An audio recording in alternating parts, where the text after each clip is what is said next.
नमस्कार विद्यार्थी मित्रांनो, मी प्रोफेसर डॉक्टर सुधाकर आहिरे आपल्या द कोहिनूर अकॅडमीमध्ये आपलं सहर्ष स्वागत करतो. मित्र हो, तुम्हा सर्वांना माहिती आहे की आपण महासंग्राम PIQ ॲनालिसिसचा ह्या टॉपिकच्या आधारावर आपण ग्रामरचे वेगवेगळे टॉपिक घेऊन PIQचे ॲनालिसिस देतोय. म्हणजे जे प्रिव्हियस इयरला जे काही पेपर झालेत त्यातले काही क्वेश्चन्स आपण घेतो आहे की जे महत्त्वाचे आहे. आणि आपण पुन्हा सांगतो की आपण फक्त प्रश्नाचे उत्तर सांगत नाही आहे, तर त्या अनुषंगाने तो पुन्हा टॉपिक सांगायचा प्रयत्न केला जातो की जेणेकरून तुमची जर ही कन्सेप्ट व्यवस्थित क्लिक झाली, त्यातल्या काही ट्रिक्स तुमच्या लक्षात आल्या, तर मला नाही वाटत की तुम्हाला वेगळी तयारी करायची गरज पडेल आणि तुम्ही उत्तरापर्यंत पोहोचणार आणि तुमचा स्कोर हा नक्कीच खूप वाढेल येणाऱ्या एक्झाममध्ये. ती कुठलीही परीक्षा असू द्या, तुम्ही ती राज्यसेवेची द्या किंवा मग कंबाईनची द्या किंवा मग रेल्वेची द्या, बँकेची द्या, अशाच प्रकारचे प्रश्न असतात. फक्त स्ट्रक्चर बदलतात, प्रश्न बदलतात, पण रूल मात्र ग्रामरचे तेच राहतात. चला बघूया, हा ग्रामरचा दुसरा पार्ट आहे. आय थिंक इंग्लिश ग्रामरचा टेन्सचा दुसरा पार्ट आहे, जो आपला पहिला पार्ट आपण याच्या आधीचा टाकलेला आहे. बघूया, पार्ट ग्रामरचा बघितला PIQ तर 5th नंबरचा आहे, पण टेन्सचा सेकंड आहे. चला एकदा पेन सिलेक्ट करून घेऊया आपण. येस,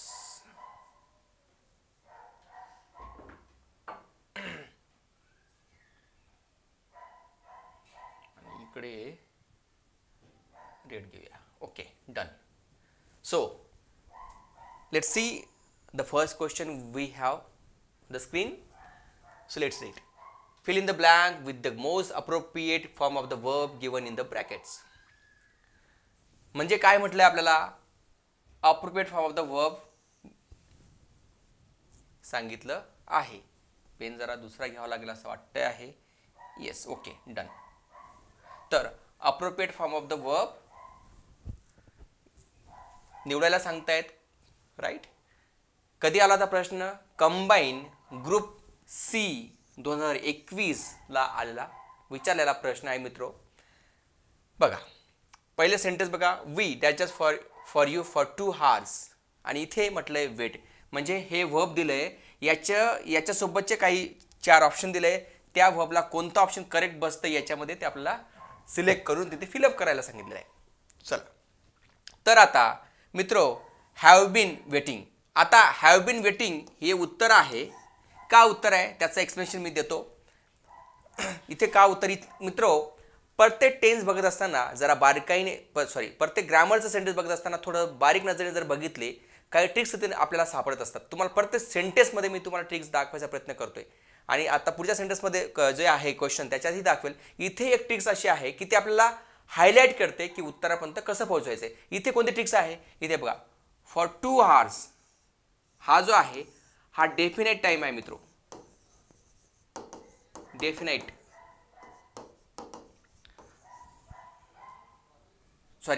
नाही, हा जो आहे इनडेफिनेट म्हणता येईल त्याला. इनडेफिनाइट टाइम किंवा पिरियड. आता इनडेफिनेट आणि डेफिनेट मध्ये असा फरक आहे. फॉर लास्ट म्हणजे जर असं असतं की कोणते 2 तास असं समजत नाही. आता ती कन्सेप्ट जरा फॉर अँड सिन्स मध्ये जरा थोडी वेगळी आहे. त्यात जर घुसलो तर आपल्याला डायव्हर्जन होईल.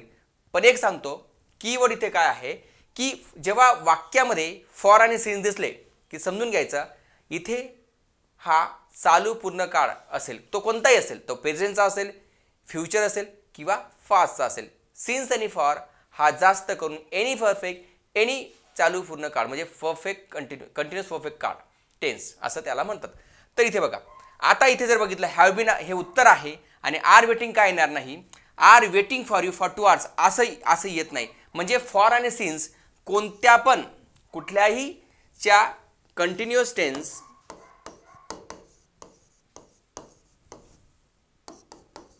टेन्स आणि सिंपल टेन्स कोणते हे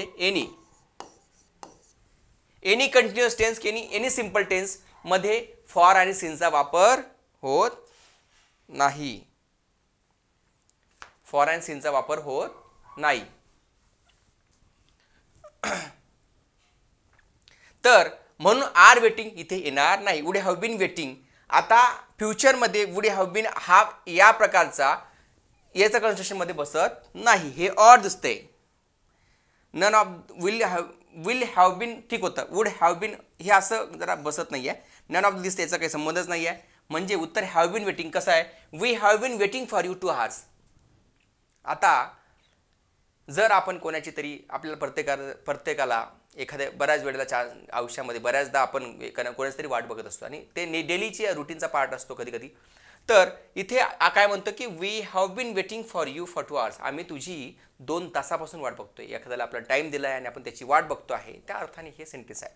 तर कसं आलो आपण, फॉर हा जो फॉर आहे फॉर 2 hours हे सांगतं की हा चालू पूर्ण काळ आहे. चालू पूर्ण काळ इथे दिसतोय, हा तो ऑड आहे आणि आता कंटिन्युअस आहे, तिथे येतच नाही. म्हणून उत्तर आहे 1 नंबरचा ऑप्शन. कंबाईन 2021ला सहज मार्क देऊन जाणारा प्रश्न होता. पुढचा बघा सेकंड क्वेश्चन. सेकंड क्वेश्चन बघा, choose the correct sentence oblique sentence. Translation 2022ला आलेला प्रश्न आहे. आता पुन्हा हा त्याच्यावरच आहे ती बघा. चूज करेक्ट सेंटेन्स ट्रान्सलेशन 2022चा प्रश्न आलेला आहे. I have visited England last August. तुम्हाला म्हटलं मित्रो, जस्ट आत्ताच बोललो रिसेंटली तुम्हाला काही सेकंड पूर्वी, की प्रत्येक प्रश्नांमध्ये काही कीवर्ड्स असतात. त्या प्रश्न जर सेंटेन्समध्ये, प्रश्न म्हणजे सेंटेन्स जर बघून घेतले व्यवस्थित तर तुमच्या लक्षात येतं की इथे काय चुकलेलं आहे किंवा इथे काय बरोबर पाहिजे, हे सेंटेन्स बरोबर आहे की चुकीचं आहे हे लगेच आपल्याला शोधता येतं. आता इथे बघा, आय एम पुढचं I have visited England last August. इथे मित्र तुम्हाला मागच्या सेंटेन्समध्ये म्हटलं, जेव्हा वाक्यामध्ये लास्ट ॲगो असे शब्द असतात, येस्टरडे असे शब्द जेव्हा असतात तेव्हा तो काळ सिंपल असतो, सिंपल पास्ट टेन्सचा असतो. आता इथे काय, I have visited England last August असं नाही म्हणतात. आय व्हिजिटेड असं पाहिजे. व्हिजिट इंग्लंड लास्ट ऑगस्ट असं ते हॅव नसलं पाहिजे. तो आपण ट्रान्सलेशन करायला गेलो मराठी टू इंग्लिश किंवा अशा आपल्या भाषेमध्ये, मी मागच्या ऑगस्टमध्ये इंग्लंडला गेलेलो आहे असं त्याचा अर्थ होतो. तर आपल्याला बरोबर वाटतं गेलेलो होतो, हॅड व्हिजिटेड असे नाही. तर जेव्हा लास्ट असे शब्द ॲगो वगैरे शब्द असे येतात येस्टरडे, तेव्हा तो काळ सिंपल पास्ट टेन्समध्ये पाहिजे. सिंपल पास्ट टेन्स म्हणजे V two visited, two second form आहे व्हिजिटचं, तर म्हणजे ते बरं असं येईल. म्हणून पण चुकलेलं आहे बरोबर. आय एम हिअर सिन्स, आणि तुम्हाला आत्ताच म्हटलं कोणत्याही सेंटेन्समध्ये जेव्हा सिन्स आणि फॉर येतो तो सिंपल प्रेझेंट टेन्स, सिंपल कोणताही असू द्या किंवा एनी परफेक्टमध्ये तो येत नाही. तर म्हणून एनी कंटिन्युअसमध्ये येत नाही. पुन्हा रिपीट करतो, एनी सिंपल किंवा एनी कंटिन्युअसमध्ये येत नाही. ते हा काय, आय एम हिअर सिन्स 1951, तर असं येणार नाही. तेच वाक्य चुकलेलं आहे. इथे असं म्हणू शकतात, I have been here since 1951 असं म्हणू शकतात. परफेक्टमध्ये येऊ शकतो बरोबर. आय हॅव बीन हिअर तर असं येऊ शकतो. पण इथे हा सिंपल काळ, सिंपल प्रेझेंट टेन्स म्हणून चुकलेला आहे. He hasn't returned to you for a week. He hasn't returned to you for a week. आता हे बरोबर आहे. हे वाक्य hasn't returned to you for a week. आता हे प्रेझेंट परफेक्टचं वाक्य आहे बरोबर आहे. There is no error. Present परफेक्टचा नियम बघा सूत्र काय असतं त्यानुसार बरोबर आहे. मग ओनली सी बरोबर आहे. आणि इथे काय म्हटलं, no for since any simple any continuous. हेच फॉर अँड सिन्स कोणत्याही साध्या वर्तमान काळ किंवा साधा भूतकाळ किंवा साधा भविष्य काळमध्ये येत नाही. तो मग तर नंतर अजून कोणता काळ, एनी परफेक्ट म्हणजे तो प्रेझेंट असू द्या, प्रेझेंट परफेक्ट, पास्ट परफेक्ट किंवा फ्युचर परफेक्टमध्ये एनी कंटिन्युअस, चुकलं जरा करेक्ट करतो. एनी कंटिन्युअस म्हणजे तो प्रेझेंट कंटिन्युअस असू द्या, फ्युचर कंटिन्युअस असू द्या किंवा पास्ट कंटिन्युअस असू द्या, त्याच्यामध्ये सिन्स आणि फॉरचा वापर होत नाही. मित्रो मला जे सांगायचं लक्षात घ्या, कोणत्याही सिंपल काळामध्ये आणि कोणत्याही कंटिन्युअस काळामध्ये तो सिन्स आणि फॉरचा वापर होत नाही. ही बेसिक कन्सेप्ट लक्षात ठेवा. चला पुढे जाऊया. Choose the correct sentence. Department PSI 2022 आलेला प्रश्न आहे मित्र. चूज करेक्ट सेंटेन्स निवडायला सांगितलं. म्हणजे 4 क्वेश्चन दिले, 4 दिले, त्यातला एकच बरोबर आहे. चला मी सांगितलं की शोधायच्या. He has been working for two months. आता इथे बघा, he has been working for 2 months. आता हे चालू पूर्ण काळमध्ये वाक्य दिसतं आणि फॉर आणि सिन्स असतो. आता नॉन कॅल्क्युलेटेड टाईम आहे, नॉन डेफिनेट टाईम दिसतो इथे, म्हणून फॉर बरोबर आहे. देयर इज नो एरर, हे वाक्य बरोबर आहे. He was slept when the thief broke. आता मी तुम्हाला मित्र हे वाक्य चुकलेलं आहे. तर वाक्य बरोबर कसं करता आलं असतं, जेव्हा 2-5च्या घटनांचा नमूद असतो त्यावेळेला एक घटना संपलेली असेल आणि एक घटना सुरू असेल तेव्हा एक घटना त्यातली सिंपल पास्टमध्ये दाखवली जाते आणि जी घटना सुरू असते ती कंटिन्युअसमध्ये दाखवली जाते, म्हणजे पास्ट कंटिन्युअसमध्ये. आता इथली पहिली क्रिया आधी तुम्हाला सांगितली कीवर्ड. जेव्हा व्हेन येतो, व्हेन सोबत नेहमी V2 येतो आणि व्हाईल सोबत ING येतो, VING, वर्बला ING लागतो, बरोबर. इथे मग ही बरोबर व्हेन थी ब्रोकन इन, थी ब्रोक इन. ओके, आता इथे मग इथे ING लागेल. ही वॉज स्लीपिंग, इथे असं पाहिजे. काय पाहिजे? ही वॉज स्लीपिंग. आता ओके याचं काय होईल? स्लीपिंग होईल, राईट. याला ING लागेल, स्लीपिंग. तसं होईल पाहिजे, म्हणून ते मग इथे चुकलेलं काय? दोन्ही सिंपल पास्टमध्ये आहेत म्हणून ते चुकलेलं आहे, म्हणून हे चुकलेलं वाक्य आहे. He was sleeping when the thief broke in. He has gone to Pune yesterday. आता इथे कीवर्ड आहे मित्रो, शब्द येस्टरडे. आता सांगितलं लास्ट येस्टरडे असलं की तिथे काय पाहिजे? V2 पाहिजे. म्हणजे ही हॅज गॉन, हे काय आहे? पूर्ण काळ आहे, तो प्रेझेंट परफेक्ट काळ दाखवते, पण प्रेझेंट परफेक्ट नाही पाहिजे, ते सिंपल पास्ट पाहिजे. मग इथे काय पाहिजे? वेंट येईल, इथे येणार went. He went to Pune yesterday, right. इथे स्लीपिंग गेला,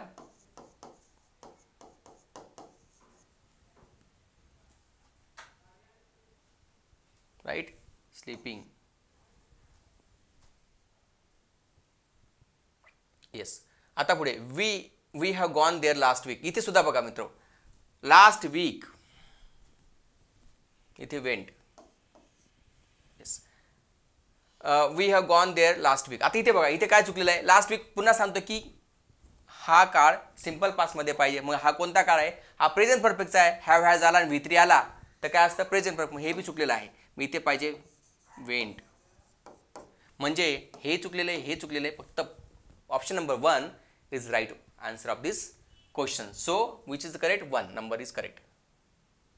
इथे मी ते दिले सिंपल पास्ट वर्ड दिसते की ते काय करायचं, हे दिलेले सिंपल पास्ट वर्ड्स. येस्टरडे आणि लास्ट आलेला आहे शब्द आहे. आणि टू पास्ट अक्षर, एक शॉर्ट आणि एक अनदर गोईंग ऑन, जी चालू असेल तिला VING लावायचं. तेच तुम्हाला एक्सप्लेन करून सांगितलं. चला पुढे जाऊया. Next question. Fill in the blank from the option given below. Department page 2021 आलेला प्रश्न आहे. म्हणजे ऑप्शन दिले आहेत, एक सेंटेन्स दिलेला आहे, त्याच्यामध्ये एक ऑप्शन तिथे फिलअप करायचा. जो राईट असेल तो घ्यायचा आपल्याला. She has been missing dash dash Monday last. आता हॅज बीन आलं म्हणजे चालू पूर्ण काळ. म्हणजे इथे काय पाहिजे? सिन्स किंवा फॉर. आता सिन्स वापरायचं की फॉर वापरायचा? जेव्हा नॉन कॅल्क्युलेटेड असेल, non calculated NC, non defined ND. Okay. आणि जेव्हा कॅल्क्युलेटेड टाईम असेल तेव्हा वापरायचे सिन्स आणि नॉन कॅल्क्युलेटेड. आता इथे तुम्हाला परफेक्ट अंदाज येतोय का? She has been missing dash dash Monday last. इथे एक कीवर्ड आहे मंडे लास्ट. म्हणजे मंडे, मागचा मंडे, जो ती त्या मंडेपासूनचा काळ दाखवला आहे. म्हणजे मागचा जो मंडे गेला, तुला काय लक्षात कोणता मागचा?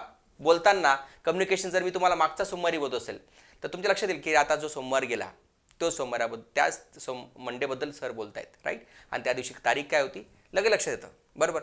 म्हणून इथे एक्झॅक्ट दाखवते, एक्झॅक्ट टाइम पिरियड दिसतोय. म्हणून एक्झॅक्ट टाइम पिरियड जर समजत असेल, कॅल्क्युलेट टाइम समजत असेल, तेव्हा सिन्सचा वापर करायचा असतो. म्हणून इथे उत्तर येईल since. She has been missing since Monday last. Missing आहे. ओके, पुढे जाऊया. सहज उत्तर म्हणजे सहज मार्क भेटला असता आपल्याला यायला जर कन्सेप्ट व्यवस्थित क्लिअर असेल मित्रो. पुढचा बघा. The military is going to lay trap to arrest the terrorist. Combine group B 2021 आलेला प्रश्न आहे मित्रो हा, राईट.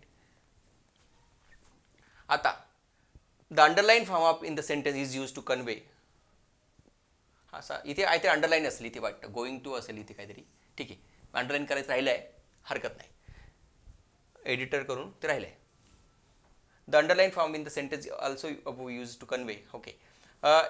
आता हां, म्हणजे जे अंडरलाईन केले त्याचा काय अर्थ असतो ते आपल्याला त्यांनी विचारलेलं आहे. Intention to perform a certain in the near future. Okay. Plan action in the remote future, a great probability. आता मित्रो जेव्हा एक क्लिअर करतो, जेव्हा गोइंग टूची रचना असते मित्रो, जेव्हा सेंटेन्समध्ये तुम्हाला गोइंग टूची रचना असेल, जसे असेल ती घटना नियर फ्युचर समजायची. तो प्लॅन ॲक्शन असतो, तो नियर फ्युचर जो घडणारच आहे. I am the prime minister of India going to visit Pune, म्हणजे टुमॉरो, उद्या प्राईम मिनिस्टर येत आहेत, म्हणजे नियर होणार आहे घटना, नियर फ्युचर जवळच आहे. राईट. म्हणजे थोडक्यात काय मला हे सांगायचं, जेव्हा वाक्यामध्ये तुम्हाला गोइंग टूची रचना दिसेल तिथे नियर फ्युचर असतो. जेव्हा वाक्यामध्ये म्हणजे हे बघा मी हे टेन्समध्ये घेतलेलं आहे, पुन्हा आपण टेन्समध्ये ह्या गोष्टी इन डिटेल्समध्ये घेणार. जर आता घ्यायला गेलो तर डायव्हर्जन नक्कीच होतं आणि कन्फ्युजन वाढायला लागतं. म्हणून तुमचं कन्फ्युजन होऊ नये म्हणून मी जास्त डिटेलमध्ये जात नाही. कधी काय असतं माहिती का, सेंटेन्सचा जर का टेन्स बघितला तो कंटिन्युअस प्रेझेंट टेन्स आहे पण टाईम फ्युचर आहे.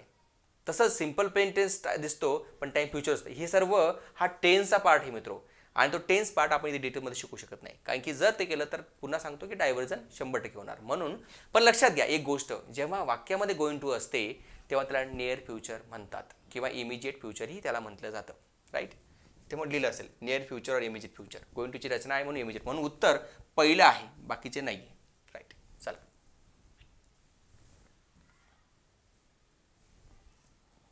पुढे बघा. Choose the correct sentences. राज्यसेवा 2021 आलेला प्रश्न आहे मित्रो. सेंटेन्स आपल्याला निवड करायचा आहे जे सेंटेन्स बरोबर असेल.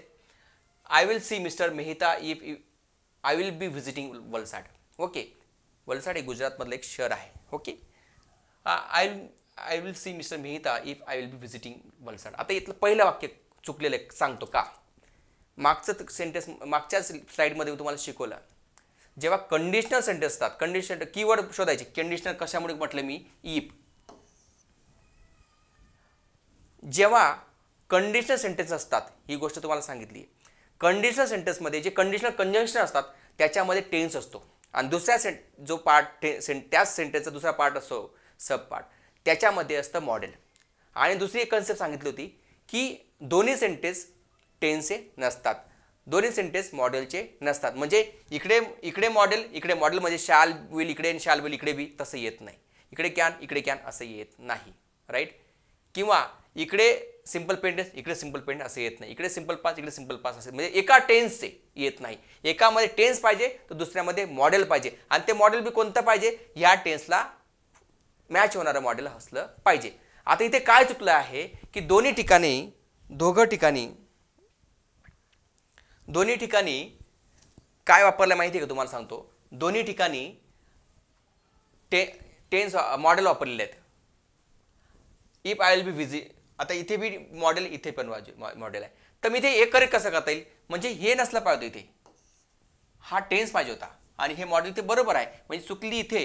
इफ आय विजिट इथे असं पाहिजे, इफ आय विजिट असं पाहिजे होतं, मग ते बरोबर आलं असतं. If I visit Valsad I will see Mister Mehta. मी जर वलसाडला भेट दिली तर मी मेहताला भेटेल. ओके. असं तर असं ते, म्हणून ते चुकलेलं आहे मित्रो. I fell on the floor while entering the room. आता हे फॉलचं सेकंड फॉर्म आहे. वाईल सोबत ING येतो, आता सांगितलं तर हे बरोबर आहे, आणि हे पण बदले. मी रूममध्ये एंटर करत असताना मी फ्लोअरवर पडलो, तर हे बरोबर आहे. There is no error. Right. B. I hate his sending her reminders. हे पण बरोबर, हे रेग्युलर सेंटेन्समधलं आहे. There is no error. इथे पण एरर नाही, इथे पण एरर नाही, म्हणून ओनली बी आणि सी उत्तर आहे. सच हेच एक्सप्लेनेशन तुम्हाला मी दिलं आहे. कंडिशनल सेंटेन्समध्ये पण मी तुम्हाला ही गोष्ट सांगितलेली आहे. चला मूव्ह अहेड. राईट. पुढचं बघा. Before Akshay came to Bollywood he dash in hotels for 5 years. आता मित्रो इथे आपल्याला योग्य तो select the correct alternative to complete the sentence meaningfully. म्हणजे योग्य अल्टरनेटिव्ह निवडायचा आहे, ऑप्शन निवडायचा आहे की जे सेंटेन्सला मिनिंगफुल बनवेल, म्हणजे अर्थपूर्ण बनवेल. राईट. आता इथे बघा, before Akshay came to Bollywood, मी मुद्दामून काही ठिकाणी अंडरलाईन करत होतो की मी सांगताना मला लक्षात राहावं की मला काय काय तुम्हाला सांगायचं आहे. आता केम जो आहे मित्रो हा पास्ट दाखवत आहे, पास्ट. राईट. मग पास्ट दाखवत आहे तर मग पुढे सेंटेन्स पास्टमध्येच पाहिजे. Before Akshay came to Bollywood he dash in hotels for 5 years, म्हणजे ऑप्शन पास्टमध्येच निवडायचं आपल्याला. ही कीवर्ड शोधायचे. मग 5 मध्ये कोणते कोणते आहे? हे 3 आहे, 1 2 आणि 3. हे नाही आहे म्हणजे हे येणार नाही.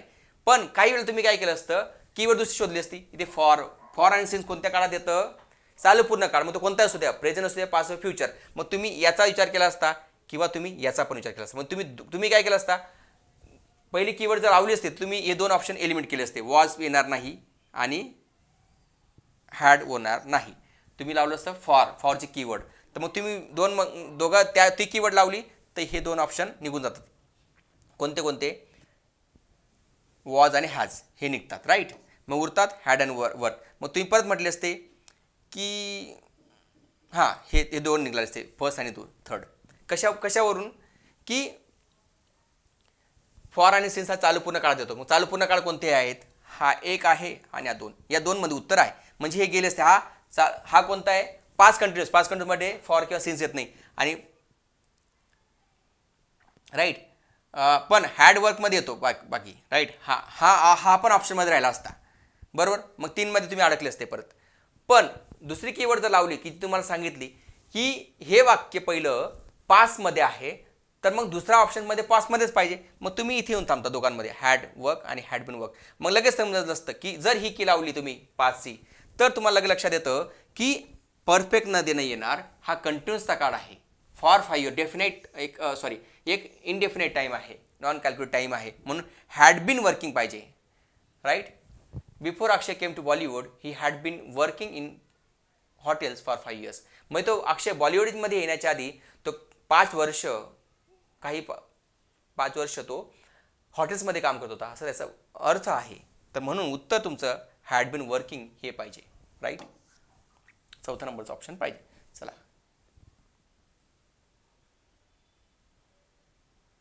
राईट. एक मिनिट पुन्हा बघतो की ऑप्शनचं उत्तर तुम्हाला बरोबर दिलं आहे की नाही. Yes he had been working in hotels for 5 years. Okay, बरोबर आहे. येस. आता पुढचं बघा मित्रो.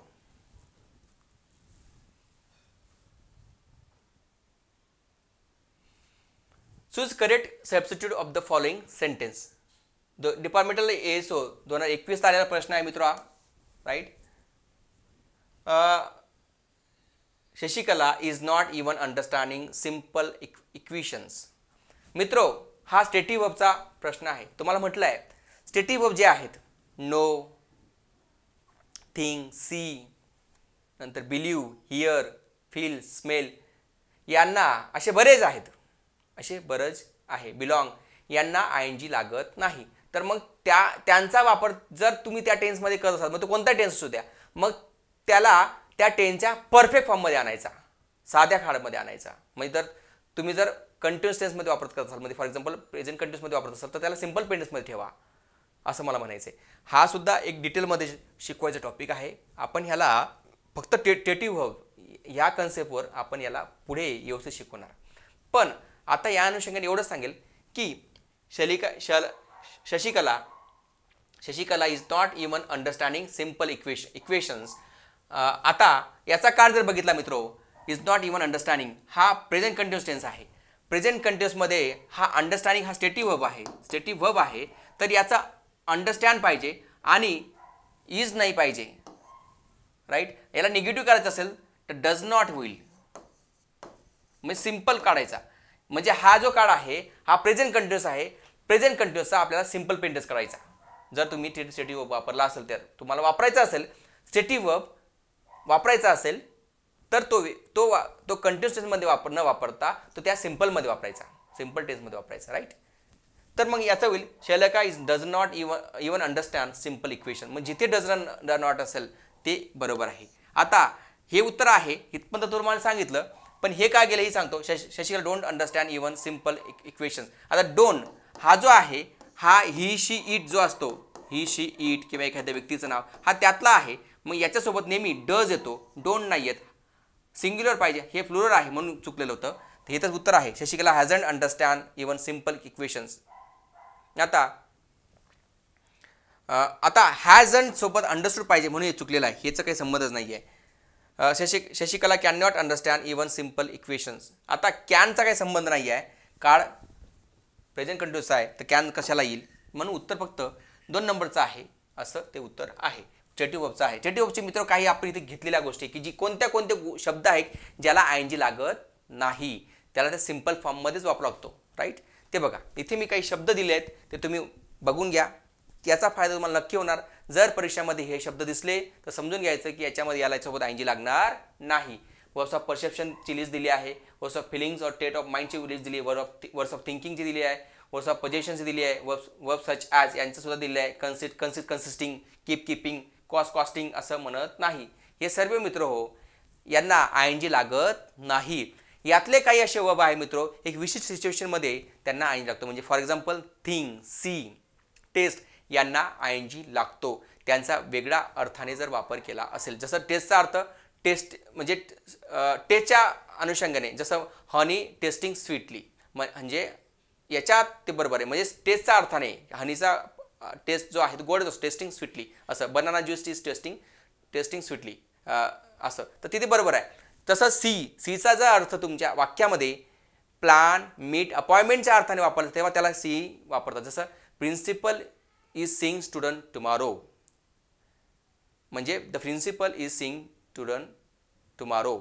तर याच्यामध्ये म्हणजे प्रिन्सिपल उद्या विद्यार्थ्यांना भेटणार आहे किंवा अपॉइंटमेंट ठरलेली आहे, अपॉइंटमेंट होणार आहे याच्या अर्थाने आहे, मग तेव्हा तिथे सी बरोबर आहे. I am seeing a book तर तिथे नाही.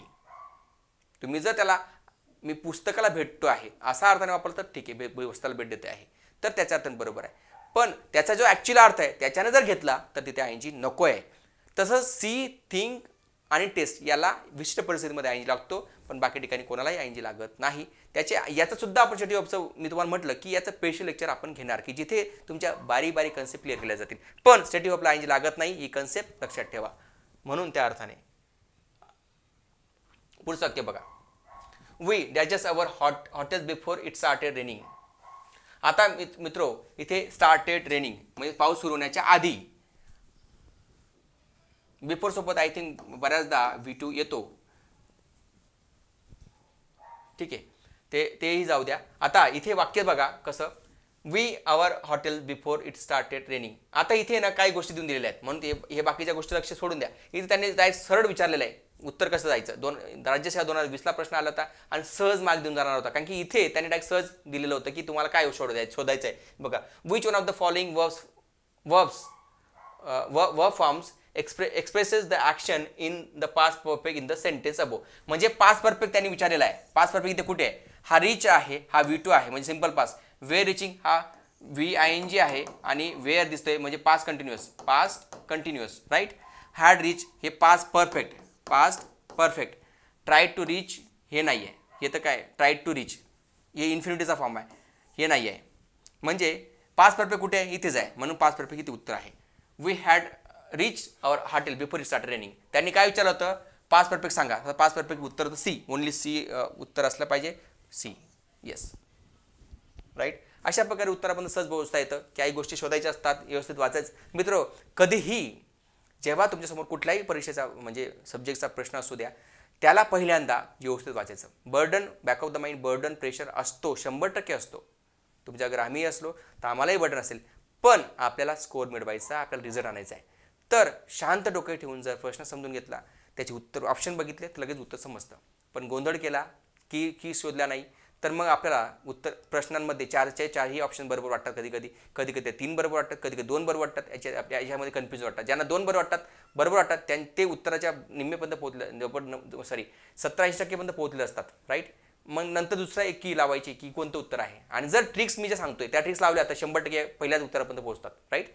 तर अशा प्रकारे आपल्याला उत्तरं शोधता येतील. मित्रो पुढे बघा, identify grammatically correct sentence. Combine 2021ला आलेला प्रश्न आहे मित्र हा. करेक्ट सेंटेन्स ओळखायचं आहे. Jan had baby in October. आता हा सिंपल पाचचं वाक्य आहे मित्रो, तर हे बरोबर आहे, no error. He studied briefly the problem briefly. आता मित्रो जेव्हा ॲडवर्ब वापरतात, ॲडवर्ब जनरली कुठे वापरतात त्याचंही ते मी एक्सप्रेशन दिलं आहे. अरे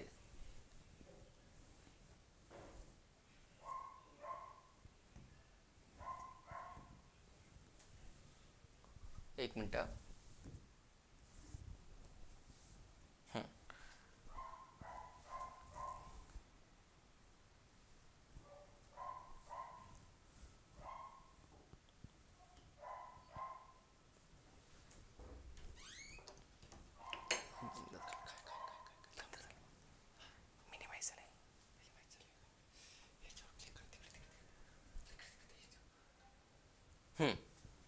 तर मित्रो, थोडा टेक्निकल इश्यू आला होता, हरकत नाही.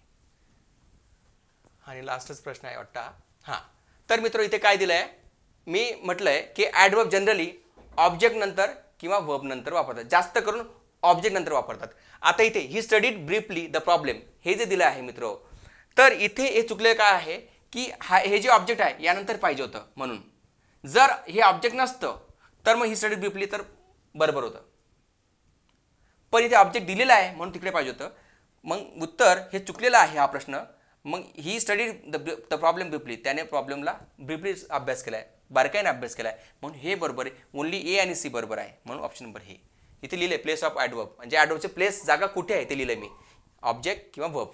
ऑब्जेक्ट जर आला असेल तर ऑब्जेक्ट नंतर वापरायचा, ऑब्जेक्ट नसेल तर वर्ब नंतर वापरायचा ॲडवर्ब, असा हा नियम आहे. ते पार्ट ऑफ स्पीचमध्ये बघितलं जाईल. ठीक आहे मित्रो, इथे थांबूया. पुढचे जे काही टेस्ट सिरीज अजून क्वेश्चन्स आहेत आपले PIQ ते पुढच्या लेक्चरमध्ये बघूया. तर तत्पूर्वी तुम्ही जर माझ्या बॅचला मित्रो नवीन असाल तर एकच रिक्वेस्ट करेल की माझ्या यूट्यूब चॅनलला सबस्क्राईब करा आणि जे काही माझे टेलिग्राम चॅनल आहे त्यालाही जॉईन व्हा, जेणेकरून जे याच्या पुढचे काही PIQ आहेत, याच्या पुढचे काही ग्रामर रिलेटेड गोष्टी आहेत किंवा इंग्लिश सब्जेक्टच्या बद्दलच्या गोष्टी आहेत ते तुम्हाला अवेलेबल होतील. आणि जास्त लोकांपर्यंत शेअर करा, जेणेकरून या सर्व गोष्टीचा फायदा येणाऱ्या जे लोक परीक्षा देत आहेत, येणाऱ्या परीक्षा त्यांना पण फायदा याचा होईल. भेटूया पुढच्या लेक्चरमध्ये. धन्यवाद. See you.